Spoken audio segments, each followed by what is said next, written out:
चलिए बच्चों लोग स्टार्ट किया जाए। तो हम लोग फिजिक्स में पढ़ रहे हैं chapter number 4 laws of motion. और कल मैंने आप लोगों को Newton's first law of motion पढ़ाया और उसके बाद मैंने आपको लीनियर मोमेंटम की जानकारी दी थी कि क्या होता है ना। आज हम लोग न्यूटन्स का सेकेंड लॉ ऑफ मोशन पढ़ेंगे। Newton's second law of motion, Newton's second law of motion, Newton के गति का दूसरा नियम, Newton's second law of motion. क्या बोलता है Newton second law of motion, समझेंगे है ना। देखिए सुनेंगे है ना। जब तक फोर्स नहीं लगा था तब तक तो बॉडी या तो रुका हुआ था या यूनिफॉर्म स्पीड से चल रहा था। लेकिन कोई बॉडी पे अगर आप फोर्स लगाए तो क्या हुआ, ये बॉडी जा रहा है ना। कुछ वेलोसिटी होगा इसके पास, इधर देखिए इधर पे ये बॉडी है, ये चल रहा है, इसके पास कुछ इनिशियल वेलोसिटी होगा। मैंने फोर्स लगा दिया तो क्या हो गया, वेलोसिटी बढ़ गया ना, हाँ या ना। अब देखिए पहले कुछ वेलोसिटी होगा, अगर वेलोसिटी है तो पक्का है कि लीनियर मोमेंटम भी होगा, हाँ या ना। मास इनटू वेलोसिटी को क्या बोलते हैं, लीनियर मोमेंटम। तो पहले इसके पास कुछ लीनियर मोमेंटम होगा, इसके ऊपर लगा दिए फोर्स तो वेलोसिटी बढ़ गई। मान के चलते हैं वेलोसिटी क्या हो गया, बढ़ गया। ठीक है, हो सकता है तेज आ रहा हो, फोर्स लगाए वेलोसिटी घट भी सकता है, लेकिन अभी हम मान के चल रहे कि बढ़ गया। तो क्या हुआ, जब हम इसके ऊपर फोर्स लगाए तो इसकी वेलोसिटी क्या हो गई, बढ़ गई, इंक्रीज कर गई, हाँ या ना। ठीक है, बाद में कुछ वेलोसिटी अगर हो गया तो वेलोसिटी पक्का है कि चेंज हुआ, और वेलोसिटी चेंज तो पक्का है कि क्या लीनियर मोमेंटम भी क्या होगा, चेंज होगा, है ना। अब सुनेंगे क्या बोलता है न्यूटन्स का second law of motion. Newton's के फर्स्ट लॉ में कुछ चीज की कमी थी। क्या क्या कमी बताए थे कि उसने फोर्स और एक्सेलरेशन के बीच में कोई रिलेशन नहीं बताया, और उसने डायरेक्शन की जानकारी नहीं दी कि फोर्स अगर लगाएंगे तो क्या होगा, डायरेक्शन का क्या इफेक्ट दिखेगा हमको। अब सुनेंगे यहाँ पे न्यूटन्स ने बोला, ठीक है, कि जब तक फोर्स नहीं लगा तब तक तो ठीक था, जब फोर्स लग गया तब का, फोर्स लगाए तो लीनियर मोमेंटम में चेंज हुआ। न्यूटन्स ने बोला कि rate of change of linear momentum जो है ये डायरेक्टली प्रोपोर्शनल होगा एक्सटर्नल फोर्स अप्लाइड के। मतलब एक सेकेंड में कितना लीनियर मोमेंटम चेंज कर रहा है ये डायरेक्टली प्रोपोर्शनल होगा किसके, आप जो फोर्स लगा रहे हैं उसके। समझ में आया क्या बोले, हाँ या ना। न्यूटन्स का सेकंड लॉ क्या बोला कि rate of change of linear momentum जो है ये डायरेक्टली प्रोपोर्शनल होगा किसके, फोर्स के। कम फोर्स लगाएंगे कम लीनियर मोमेंटम चेंज होगा, ज्यादा फोर्स लगाएंगे ज्यादा लीनियर मोमेंटम चेंज करेगा, करेगा ना। ठीक है, तो रेट का मतलब है एक सेकंड में कितना चेंज हो रहा है, रेट का मतलब क्या है, कम फोर्स लगाएंगे एक सेकंड में कम लीनियर मोमेंटम चेंज करेगा, ज्यादा फोर्स लगा देंगे लीनियर मोमेंटम एक सेकंड में ज्यादा चेंज करेगा, है ना। तो ये बोलता है न्यूटन का सेकंड लॉ कि rate of change of linear momentum जो होगा ये डायरेक्टली प्रोपोर्शनल होगा किसके, हम जो फोर्स लगाएंगे उसके। इसके बाद अभी कमी किसकी थी, डायरेक्शन की कमी थी, तो उसने डायरेक्शन की भी जानकारी दे दी। बोला कि ये जो होगा जिधर फोर्स लगाएंगे उसी डायरेक्शन में इफेक्ट आपको दिखेगा। क्या बोला उसने, न्यूटन के सेकेंड लॉ ने बोला हम लोगों को कि rate of change of linear momentum जो है that is directly proportional to external force applied and it take place along the direction of applied force. जिधर आप फोर्स लगाएंगे लीनियर मोमेंटम उधर ही चेंज करेगा। समझ में आया बात, हाँ या ना। न्यूटन के सेकेंड लॉ ने क्या बोला कि rate of change of linear momentum ये डायरेक्टली प्रोपोर्शनल होगा किसके, एक्सटर्नल फोर्स के। एक्सटर्नल फोर्स जो हम लगाएंगे, और ये किधर चेंज करेगा, तो जिधर फोर्स लगाएंगे उधर ही लीनियर मोमेंटम में चेंज। ठीक है, पहले लॉ में क्या था कि जब तक मैंने फोर्स नहीं लगाया बॉडी क्या है, रुका हुआ है तो रुका हुआ है, और यूनिफॉर्म वेलोसिटी से चल रहा तो यूनिफॉर्म वेलोसिटी से चलता रहेगा। जब हम लोग वहां पे हम देखा कि न्यूटन का कुछ लिमिटेशन था, न्यूटन ने फोर्स और एक्सेलरेशन के बीच में कोई जानकारी नहीं दिया। न्यूटन ने ये नहीं बताया कि फोर्स लगाएंगे तो डायरेक्शन का क्या इफेक्ट दिखेगा हमको, फोर्स का कुछ डायरेक्शन होगा ना, उसका क्या इफेक्ट दिखेगा। तो न्यूटन को जब याद आया तो न्यूटन ने अपना सेकेंड लॉ दिया। फिर न्यूटन ने हमको बताया, क्या बताया कि जी आप जब फोर्स लगा रहे हैं तो जिस रेट से लीनियर मोमेंटम चेंज होगा ये rate of change of linear momentum directly proportional होगा किसके, जिधर जितना फोर्स हम लगा रहे हैं उसके। और ये किधर चेंज करेगा, तो जिधर फोर्स लगाएंगे उधर ही ये लीनियर मोमेंटम चेंज करेगा। समझ में आया कुछ बात? आया ना? लिखेंगे Newton second law of motion, Newton second law of motion लिखेंगे इसमें। it states that it states that the rate of change of linear momentum, the rate of change of linear momentum, the rate of change of linear momentum is directly proportional to, is directly proportional to, is directly proportional to the external force applied, is directly proportional to the external force applied, is directly proportional to the external force applied, and it take place, and it take place, and it take place along the direction of, and it take place along the direction of applied force, and it take place along the direction of applied force, and it take place along the direction of applied force। ठीक है, तो जब तक force नहीं लगा था तब तक तो न्यूटन का फर्स्ट लॉ चल रहा था। जैसे फोर्स लगाए लीनियर मोमेंटम चेंज हुआ, और लीनियर मोमेंटम चेंज हुआ तो न्यूटन ने अपना सेकंड लॉ दे दिया। उन्होंने बोला कि जिस रेट से लीनियर मोमेंटम चेंज करेगा ये डायरेक्टली प्रोपोर्शनल होगा किसके? फोर्स के। ठीक है, फोर्स ज्यादा लगाएंगे तो ज्यादा रेट ऑफ चेंज होगा, और फोर्स कम लगाएंगे तो कम rate of change of linear momentum होगा। ठीक है, इसको उसके नीचे के लाइन में इस इक्वेशन को लिखिए।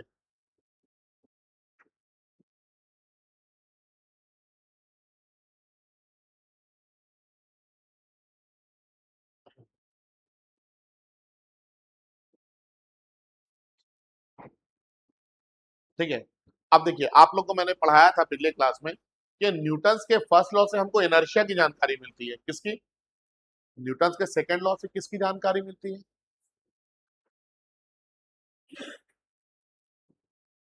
तो न्यूटन्स का सेकंड लॉ हम लोगों को फिजिकल इंडिपेंडेंसी ऑफ फोर्स की जानकारी देता है। किसकी जानकारी देता है?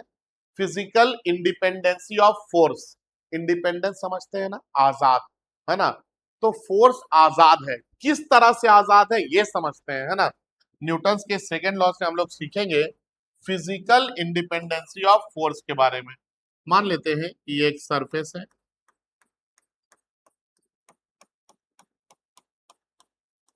ठीक है, इस सरफेस पे मैंने एक बॉडी को रख दिया है,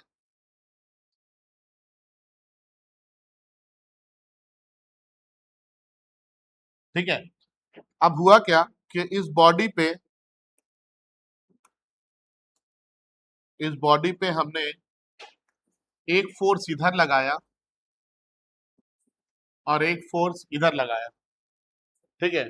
इस बॉडी पे एक फोर्स इधर लगाए और एक फोर्स इधर लगाए। इस फोर्स को मान लीजिए F1 बोलते हैं और इस फोर्स को F2 बोलते हैं। तो F1 किधर काम कर रहा है? इधर। F1 क्या चाहेगा? इस बॉडी को हम अपने तरफ ले जाए, हाँ या ना? F2 किधर काम कर रहा है? इधर। F2 क्या चाहेगा? इस बॉडी को हम अपने तरफ ले जाए, है ना? अब सुनेंगे क्या बोलता है न्यूटन्स का जो दूसरा लॉ है, क्या चीज की जानकारी देता है? तो वो हमको फिजिकल इंडिपेंडेंसी ऑफ फोर्स की जानकारी देता है। Sir physical independency of force क्या होता है? तो ये बोलता है कि हर एक फोर्स अपने अपने डायरेक्शन दिखाने के लिए, अपने अपने डायरेक्शन में इफेक्ट दिखाने के लिए क्या है? आजाद है। ये फोर्स आजाद है कि अपने डायरेक्शन में इफेक्ट दिखा दे, ये फोर्स आजाद है, फ्री है कि ये अपने डायरेक्शन में क्या करे? इफेक्ट दिखाए। फोर्स है तो फोर्स का इफेक्ट दिखेगा ना। हम ऐसे करके मार देंगे तो फोर्स का इफेक्ट दिखेगा ना। क्या दिखेगा? इसके डायरेक्शन में दिखेगा, मेरा हाथ उधर जाएगा, जाएगा या नहीं देखा जाएगा। तो न्यूटन के सेकंड लॉ से हमको जानकारी हुई फिजिकल इंडिपेंडेंसी ऑफ फोर्स की। किसकी? फिजिकल इंडिपेंडेंसी ऑफ फोर्स की। अब ये फिजिकल इंडिपेंडेंसी ऑफ फोर्स क्या बोला? ये बोला कि हर एक फोर्स आजाद है। किस चीज के लिए आजाद है? किस चीज के लिए स्वतंत्र है? अपने डायरेक्शन में इफेक्ट दिखाने के लिए। किस चीज के लिए? अपने डायरेक्शन में इफेक्ट दिखाने के लिए। लेकिन जैसे ही सबका रिजल्टेंट का बात होगा, जैसे ही फोर्स के रिजल्टेंट का बात होगा, तो रिजल्टेंट हम लोग कैसे निकालेंगे? रिजल्टेंट हम लोग कैसे निकालेंगे? रिजल्टेंट हम लोग कैसे निकालेंगे? रिजल्टेंट हम लोग कैसे निकालेंगे? रिजल्टेंट हम लोग कैसे निकालेंगे? रिजल्टेंट हम लोग कैसे निकालेंगे? रिजल्टेंट हम लोग कैसे निकालेंगे? रिजल्टेंट हम लोग कैसे निकालेंगे? रिजल्टेंट हम लोग कैसे निकालेंगे? रिजल्टेंट हम लोग कैसे निकालेंगे? रिजल्टेंट हम लोग कैसे निकालेंगे? रिजल्टेंट हम लोग कैसे निकालेंगे? अब हुआ क्या कि इस बॉडी को resultant will be given by the vector sum of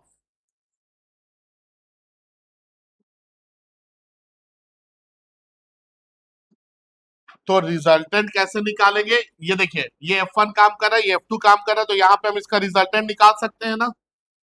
ठीक है, इसका जो रिजल्टेंट है ये है, तो यहां पे ये जो रिजल्टेंट होगा बच्चों, ये रिजल्टेंट कितना होगा? F1 vector plus F2 vector के बराबर होगा। ठीक है, फिर से फिजिकल इंडिपेंडेंसी ऑफ फोर्स क्या है? तो ये बोलता है कि हर एक फोर्स स्वतंत्र है, आजाद है, इंडिपेंडेंट है अपने डायरेक्शन में अपना इफेक्ट दिखाने के लिए। लेकिन जैसे ही हम रिजल्टेंट का बात करेंगे, मतलब सारे फोर्स का इफेक्ट मिला के बात करेंगे, तो वहां पे हमको क्या करना होगा? रिजल्टेंट निकालने के लिए सारे फोर्स का वेक्टर सम लेना होगा। क्या लेना होगा? सारे फोर्स का। यहां पे एरो लगा है ना, एरो किसको रिप्रेजेंट करता है? वेक्टर को। और ये वेक्टर क्या, ये एरो क्या बताता है? कि इसके पास मैग्नीट्यूड भी है और इसके पास डायरेक्शन भी है। अगर आपको यहाँ पे मैग्नीट्यूड चाहिए तो आपको क्या लेना पड़ेगा बच्चों? मॉड्यूलस लेना पड़ेगा। तो आप बोलेंगे mod of vector F is equal to mod of F1 plus F2 vector. तो F इज इक्वल टू कितना आ जाएगा? क्या फॉर्मूला पढ़ाए थे? Mod of F1 plus F2 का F1 square plus F2 square plus 2F1 F2 into cos theta, जहां पे थीटा क्या है? तो F1 और F2 के बीच का एंगल। ठीक है, समझ में आया? क्या बोले? फिर से बोले। न्यूटन के का थर्ड लॉ हमको पता, सॉरी न्यूटन का सेकंड लॉ हमको पता चल गया। ये बोला कि जब आप फोर्स लगा रहे तो लीनियर मोमेंटम चेंज होगा, तो rate of change of linear momentum जो है ये डायरेक्टली प्रोपोर्शनल होगा किसके? आप जो फोर्स लगाए हैं उसके। और वो किधर होगा, किधर काम करेगा? तो जिधर फोर्स लगाएंगे उधर ही काम करेगा। इसके बाद हमको और क्या जानकारी मिली? तो न्यूटन के सेकंड लॉ से हमने सीखा फिजिकल इंडिपेंडेंसी ऑफ फोर्स के बारे में। किसके बारे में? फिजिकल इंडिपेंडेंसी ऑफ फोर्स के बारे में। क्या बोलता है फिजिकल इंडिपेंडेंसी? इंडिपेंडेंस मतलब क्या? आजाद होना, स्वतंत्र होना, है या ना? तो ये बोलता है आपको कि ये फिजिकल इंडिपेंडेंसी ऑफ फोर्स बोलता है कि हर एक फोर्स स्वतंत्र है, आजाद है, फ्री है, इंडिपेंडेंट है अपने डायरेक्शन में इफेक्ट दिखाने के लिए। मतलब ये F1 इस बॉडी को अपने तरफ ले जा सकता है, F2 इस बॉडी को अपने तरफ ले जा सकता है, लेकिन जैसे ही अगर रिजल्टेंट का बात होगा तो आपको सारे फोर्स का क्या निकालना होगा? क्या निकालना होगा? वेक्टर सम निकालना होगा। क्या निकालना होगा? सारे फोर्स। रिजल्टेंट जब भी निकालेंगे तो कैसे निकालेंगे? तो सारे फोर्स का हम क्या करेंगे? वेक्टर सम करेंगे। याद रहेगा? हाँ या ना? क्लियर है? बोलिए, समझ में आया? क्या बोले? F1 इस बॉडी को अपने डायरेक्शन में ले जा सकता है ना, तो ये फ्री है अपने डायरेक्शन में ले जाने के लिए। F2 इस बॉडी को अपने डायरेक्शन में ले जा सकता है ना, तो ये फ्री है F2 अपने डायरेक्शन में ले जाने के लिए। लेकिन जब रिजल्टेंट का बात होगा तो क्या होगा? सारे फोर्स का क्या कर देंगे? वेक्टर सम कर देंगे। रिजल्टेंट जब पर जब बात आएगा, जब रिजल्टेंट मतलब क्या बताए? टोटल इफेक्ट ना। रिजल्टेंट का मतलब क्या बताए हैं? Total effect. तो जब टोटल इफेक्ट का बात होगा तो क्या होगा? हम लोग वहां पे वेक्टर सम निकालेंगे। क्या निकालेंगे? Vector sum. याद रहेगा? लिखेंगे इसके नीचे के लाइन में, from from Newton second law of motion, from Newton second law of motion, from Newton's second law of motion, we can learn, we can learn about, we can learn about physical independency of force. We can learn about physical independency of force. We can learn about physical independency of force. That is, that is, that is each force, that is each force is independent, that is each force is independent to produce, is independent to produce its own effect, is independent to produce its own effect, is independent to produce its own effect. in in in its own direction, in its own direction, in its own direction, but but but resultant will be given by but resultant will be given by but resultant will be given by the vector sum of but resultant will be given by the vector sum of all the individual forces, but resultant will be given by the vector sum of all the individual forces, but resultant will be given by the vector sum of all the individual forces, but resultant will be given by the vector sum of all the individual forces. मतलब हर एक force अपने direction में effect दिखा सकता है, लेकिन जब total effect का बात होगा, रिजल्टेंट का बात होगा, तो सारे फोर्स का क्या लेना होगा? वेक्टर सम लेना होगा। ठीक है, वेक्टर सम क्यों बोलते हैं समझ में आता है? दो तरह का सम होता है, एक अलजेब्रिक सम, एक वेक्टर सम। वेक्टर सम में मैग्नीट्यूड भी प्रेजेंट होता है और डायरेक्शन भी प्रेजेंट होता है। ठीक है, क्लियर है? चलिए लिखेंगे, इसको कॉपी करेंगे, डायग्राम बना के यहां तक लिखिए।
हो गया बच्चे लोग, आगे बढ़े, बना लिए?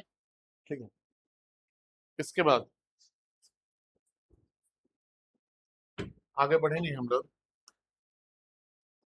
Derivation of F is equal to dp by dt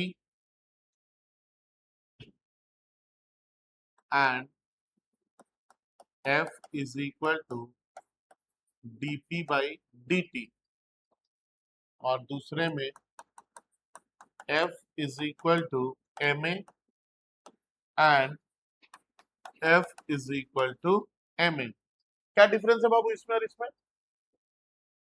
इसमें एरो साइन लगाया मतलब वेक्टर के फॉर्म में है, और इधर क्या है? सिर्फ मैग्नीट्यूड है, यही डिफरेंस है ना? तो वेक्टर फॉर्म निकालेंगे तो मैग्नीट्यूड तो अपने आप निकाल लेंगे। ठीक है, चलिए सुनेंगे इधर ना। मान लेते हैं कि एक बॉडी है मेरे पास,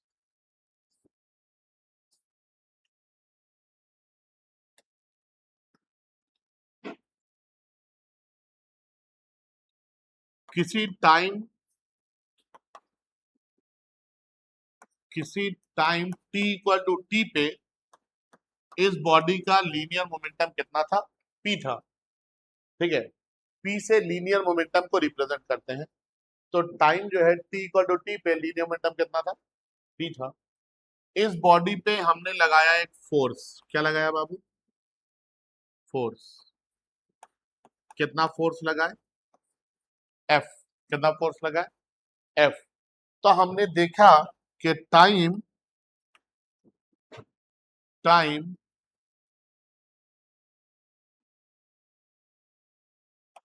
T equal to t plus d t पे लीनियर मोमेंटम हो गया P is equal to P plus d p. कितना हो गया? लीनियर मोमेंटम हो गया P equal to P plus d p. हमने फोर्स कितना लगाया है? F। अब देखेंगे, अगर आपसे पूछा जाए कि यहाँ पे बताइए P is equal to P vector क्या है ये, तो आप क्या बोलेंगे कि ये लीनियर मोमेंटम है। लीनियर मोमेंटम एट टाइम कितना बाबू? एट टाइम t, है ना। और P प्लस dp क्या है बाबू? ये भी लीनियर मोमेंटम है, हाँ या ना। P is equal to P plus dp, ये भी क्या है? लीनियर मोमेंटम है एट टाइम कितना? t प्लस dt, हाँ या ना। मतलब यहां से यहां तक में टाइम बहुत थोड़ा सा चेंज हुआ है, हाँ या ना। कितना हुआ है?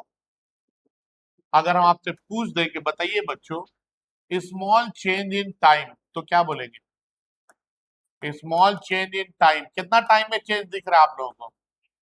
पहले टी था, बाद में कितना हो गया? टी प्लस, तो चेंज कितने का आया? dt का। अगर आपसे पूछ दें कि बताइए बच्चों small change in linear momentum, small change in linear momentum, क्या बोलेंगे बच्चों? dp वेक्टर बोल देंगे, हाँ या ना। अगर हम आपसे ये पूछे कि बताइए rate of change of linear momentum, rate of change of linear momentum, rate of change का मतलब एक सेकेंड में कितना चेंज कर रहा है। तो डीपी चेंज किया है कितने देर में? dt टाइम में। अभी यही ना बोले हम, dt टाइम में कितना चेंज किया है? dp। और रेट ऑफ चेंज का मतलब होता है एक सेकेंड में कितना चेंज कर रहा है, ठीक है। तो अगर dt टाइम में dp चेंज है तो एक सेकेंड में कितना होगा बाबू? dp by dt। और एक सेकेंड में जितना लीनियर मोमेंटम चेंज कर रहा है इसी को हम क्या बोल रहे हैं? Rate of change of linear momentum. कितना आ जाएगा ये? तो ये आ जाएगा dp vector divided by dt। इसके बाद from Newton second law, from Newton second law, बताइए यहां पे आपने फोर्स लगाया कितना है? F। F क्या है बाबू? अप्लाइड फोर्स है। F क्या है?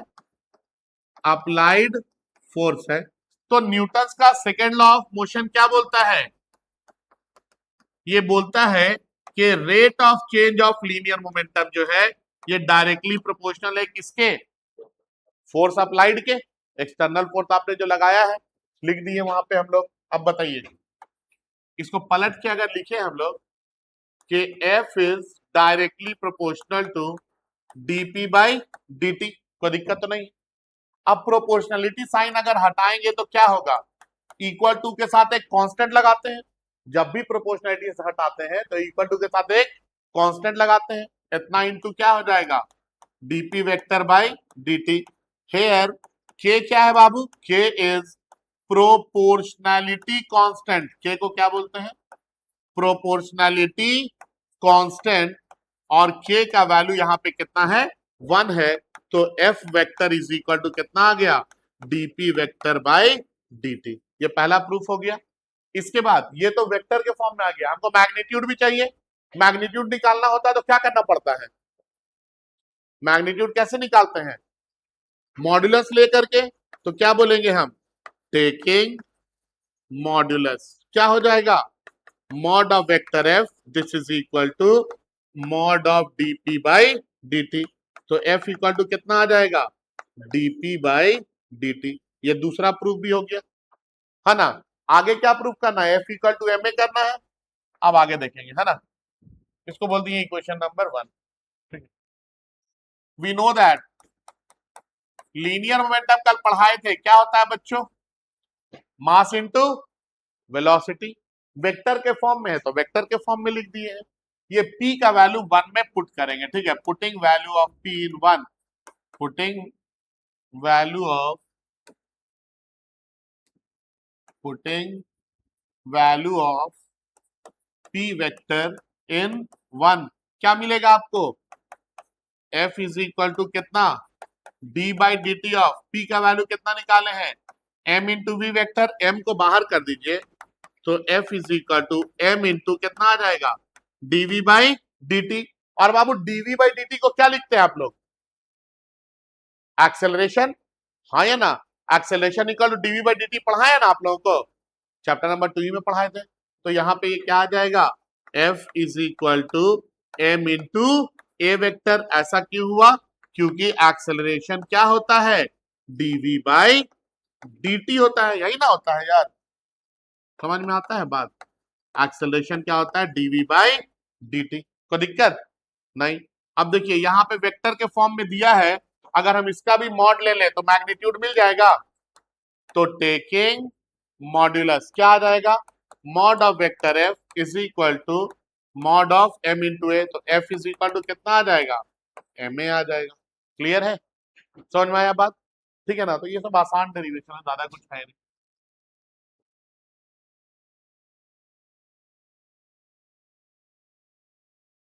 हाँ, नहीं, बहुत कम चांस।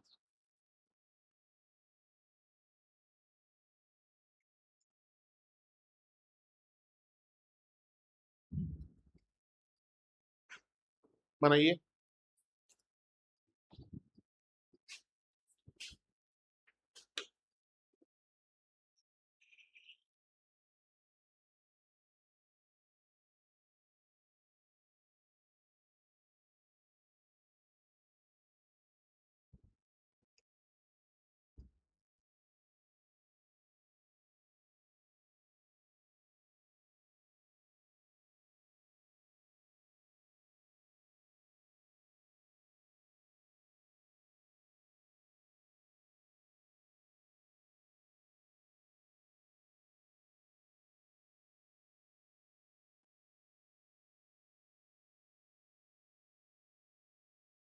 याद रखना है F equal to DP by D T होता है। डी बाई डी किसको रिप्रेजेंट करता है बच्चे लोग?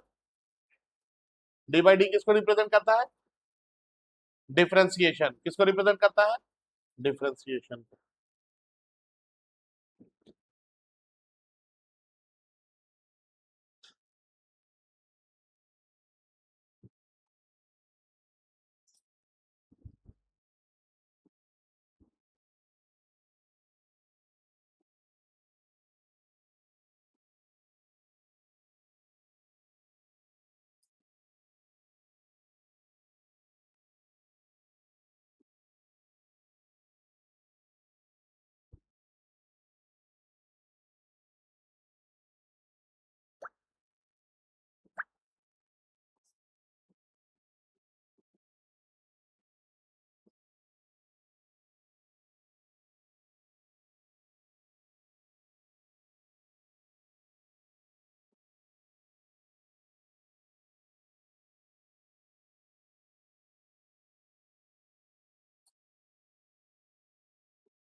हो गया सभी लोगों का? आगे बढ़े। तो याद रखना है एफ इज इक्वल टू क्या है, डीपी बाई डी होता है ना, बहुत ज्यादा कुछ है नहीं इसमें।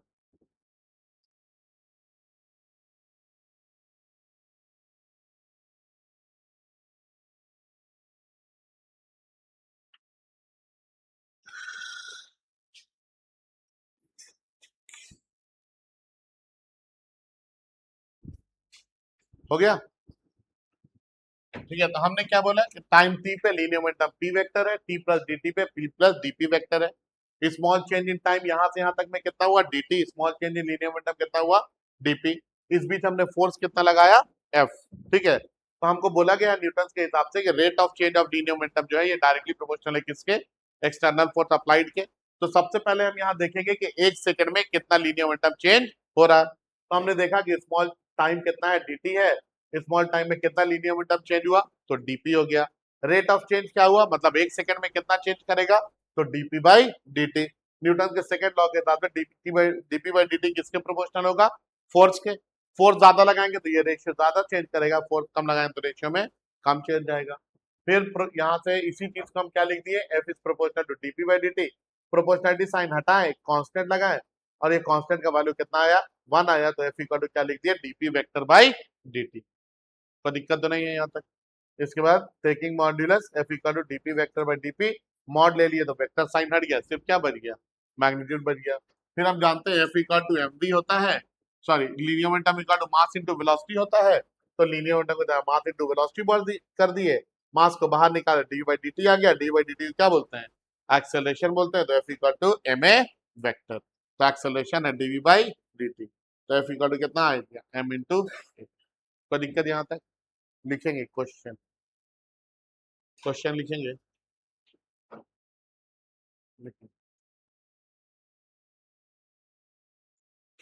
लिखेंगे linear momentum of a body, linear momentum of a body at any time t, linear momentum of a body at any time t, at any time t is given as, is given as p is equal to 3t square minus 4t plus 6, p equal to 3t square minus 4t plus 6, full stop.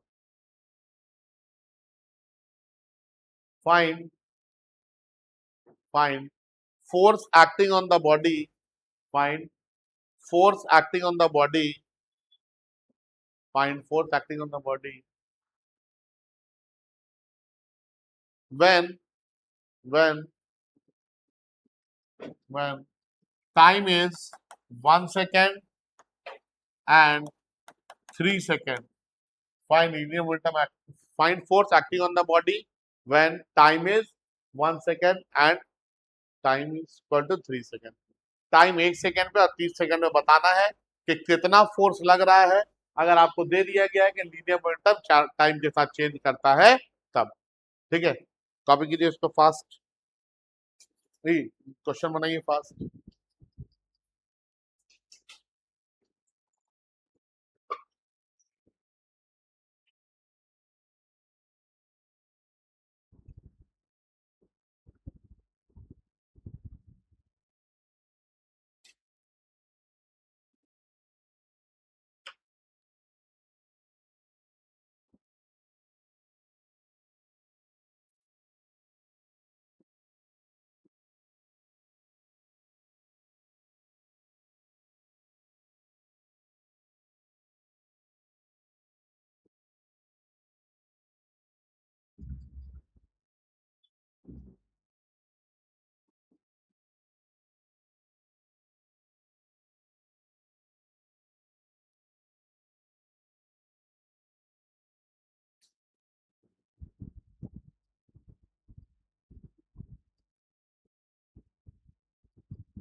कितना बाबू?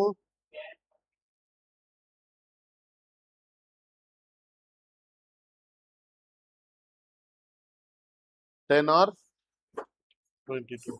हाँ देखिए, 10, 10 नहीं होगा, कितना? 2 और 40, 14। दूसरा time कितना? 3 दिए है ना, 30। हाँ हाँ ठीक है। देखिए रे, हम लोग को लीनियर मोमेंटम दिया है, निकालने क्या बोला है? फोर्स निकालने बोला है। कब कब? जब टाइम 1 सेकंड हो तब, और जब टाइम 3 3 सेकंड हो तब। तो हमने पढ़ा है, we know that from from Newton's second law of motion. Newton's के सेकेंड लॉ ऑफ मोशन से एफ इक्वल टू क्या लिखते हैं हम लोग? डीपी बाई dt लिखते हैं, हाँ या ना? p का वैल्यू दिया है, और हमको पता है कि लीनियर मोमेंटम को डिफरेंशिएट करेंगे टाइम के रेस्पेक्ट में तो क्या मिलेगा? फोर्स मिलेगा। और हमको निकालना भी क्या है? फोर्स ही निकालना है ना जी। तो हम लोग यहाँ पे क्या करेंगे? p की जगह क्या पुट कर देंगे? तो f is equal to D by D T of p की जगह क्या पुट हो जाएगा? 3t² minus 4t+6। मल्टीप्लाई कीजिए एक करके, पहले इससे मल्टीप्लाई करेंगे तो 3 into D by D T of t² minus 4 into D T by D T plus D by D T of 6। तो ये क्या आ जाएगा? f इज इक्वल टू कितना?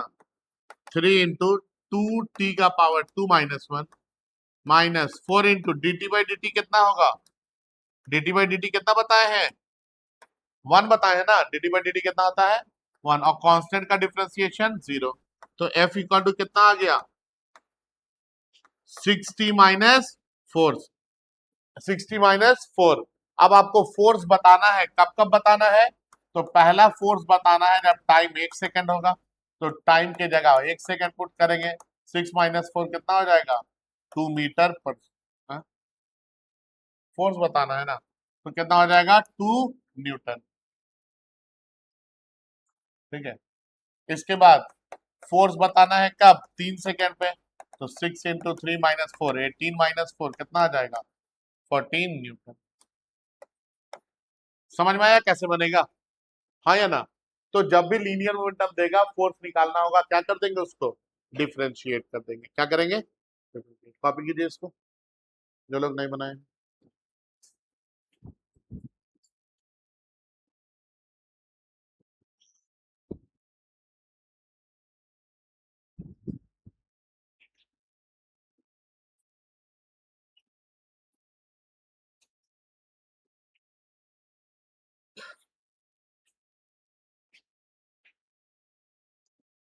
तो आज हम लोग जो है ना यहीं तक रखेंगे।